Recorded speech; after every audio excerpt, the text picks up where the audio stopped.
Olá, galera do sexto ano, tudo bom com vocês? Hoje vamos trabalhar o capítulo 13, né? O mundo de cidades, que está na página 39, inicia na página 39. Esse capítulo, ele vem trazendo alguns conceitos necessários para o entendimento da cidade, né? O conceito de urbanização, o conceito de cidade, né? E aí nós hoje vamos trabalhar, né, esses conceitos, urbanização e cidades, tá? E aí, gente, vamos ter que voltar um pouco à história para a gente compreender, tá, como surgiu esse conceito de urbanização. Quando, né, vamos voltar lá para o século XV, com as grandes navegações, quando nasce o modo de produção capitalista, né, que é o nosso sistema atual, nosso sistema econômico atual, né? E aí desde o século XV ao século XVIII esse sistema capitalista ele vem evoluindo, né? E quando chega na Revolução Industrial, que é o marco, né, no fim do século XVIII, né, começa a surgir os grandes centros urbanos, tá? E aí inicia-se o processo de urbanização. E professora, o que é urbanização? Urbanização, galera, é um processo, tá? Que deve ser entendido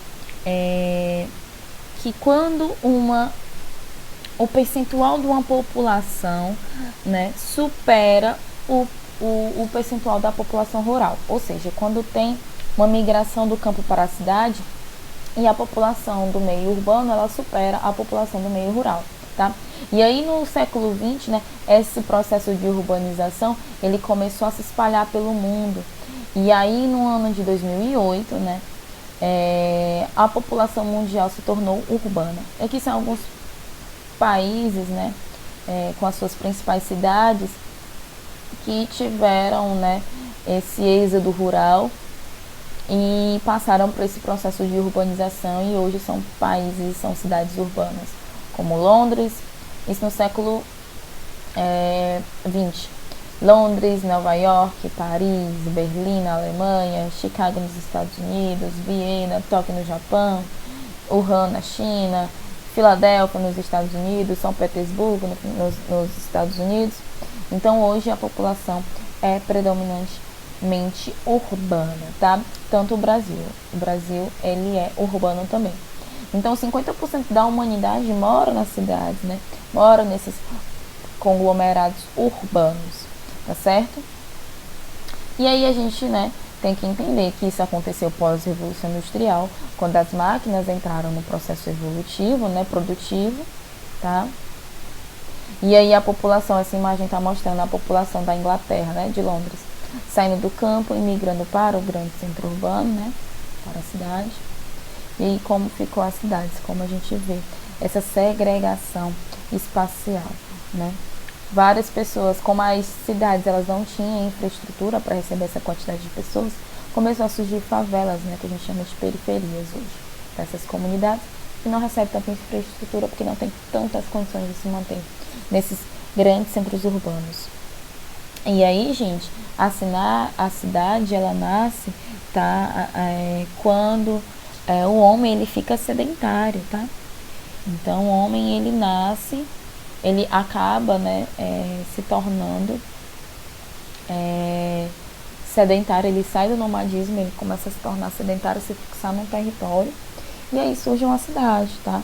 E aí o que é cidade para a gente poder compreender, né? O que é a cidade? A cidade nós podemos definir como um centro permanente, muito organizado, né? Que conta com uma numerosa população. Vamos pensar e imaginar Fortaleza. Preste atenção, olha as características. Que conta com uma numerosa população, com atividades econômicas não agrícolas. A gente não tem atividades econômicas não agrícolas aqui em Fortaleza, tá? Formada por uma concentração de prédios. Se a gente olhar ali na Aldeota, Meireles, temos vários prédios, tá?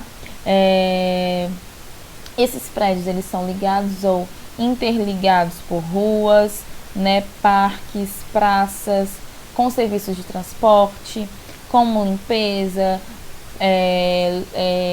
pública, luz, água, esgoto, saúde, educação, lazer.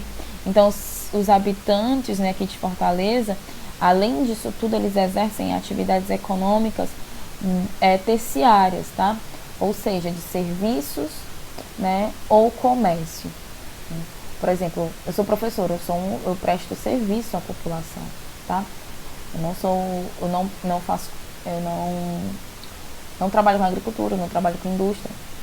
Eu presto serviço, como a gente viu nas aulas anteriores, né, os setores da economia, né, as cidades, elas acabam tendo como principal atividade econômica o setor terciário, tá? E aí, galera, a cidade ela pode ser definida por 2 critérios. O critério do político administrativo e pela quantidade da população, tá? O critério demográfico e quantitativo, então, né, esse critério, a cidade ela pode existir quando tem uma população, né? O critério demográfico quantitativo é um critério que precisa de ter uma quantidade de pessoas vivendo em determinado espaço para ser caracterizado como uma cidade, tá? Por exemplo, esse critério é adotado em diversos países, como a França, que a cidade ela pode ser um território ela pode ser considerado cidade se tiver 2.000 habitantes. Canadá, se um território tiver mais de 1.000 habitantes, pode ser considerado uma cidade. Esse critério não vale no Brasil, tá? Já o critério político administrativo, que é o que é utilizado no Brasil, né, para se tornar uma cidade, o IBGE, que é o Instituto Brasileiro de Geografia e Estatística, né, que foi criado em 1938 pelo governo Getúlio Vargas, tá? Ele não leva em consideração o número específico de habitantes, tá? Então, para ser considerado uma cidade aqui no Brasil, basta ter uma sede no município, tá? Por exemplo, a cidade de São Paulo, né? É uma cidade com mais de 16 milhões de habitantes, tá? E é uma cidade. E já a Redenção, que fica aqui no interior do Ceará, né? É menor, é uma cidade pequena que tem somente 26 mil habitantes, mas mesmo assim, né, embora tenha essa diferença de população, né, ambas são consideradas cidades, beleza? Então, gente, por hoje é só, tá? Na próxima semana a gente vai ver, né, os principais conceitos da geografia urbana, entender o que é metrópole, megalópole, megacidade e cidades globais, tá? Continuaremos no capítulo 13 e até a próxima aula. Um beijo e tchau, tchau!